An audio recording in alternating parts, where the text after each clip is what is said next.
হয় এই ক্ষেত্ৰত আসলতে এটা কথা কয় নহয় ভগৱান বোলা এজন আছে। এই ক্ষেত্ৰত আমি ধিংবাসী ৰাইজৰ যোৱা ঘটনাটো সংঘটিত হোৱাৰ পৰা এটা তীব্ৰ প্ৰতিবাদ আছিলে, তীব্ৰ দাবী আছিলে যে দোষীক এনকাউণ্টাৰ কৰিব লাগে।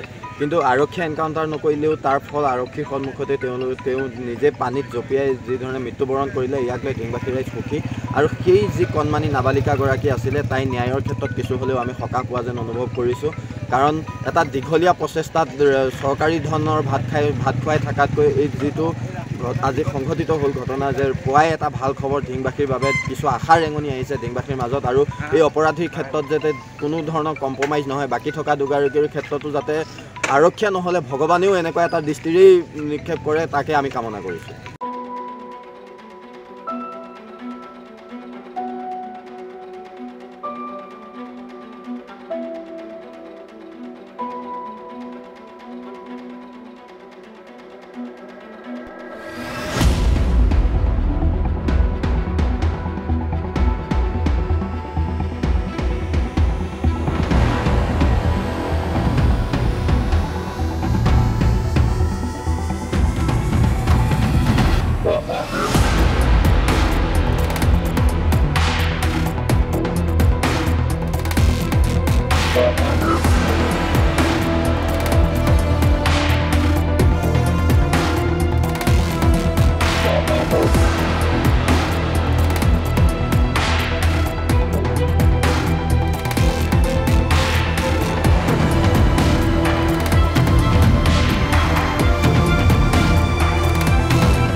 এই ক্ষেত্ৰত আসলতে এটা কথা কয় নহয় ভগৱান বোলা এজন আছে।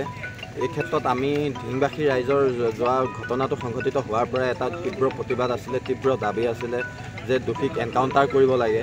কিন্তু আৰক্ষীয়ে এনকাউণ্টাৰ নকৰিলেও তাৰ ফল আৰক্ষীৰ সন্মুখতে তেওঁ নিজে পানীত জঁপিয়াই যিধৰণে মৃত্যুবৰণ কৰিলে, ইয়াক লৈ ধিংবাসী ৰাইজ সুখী।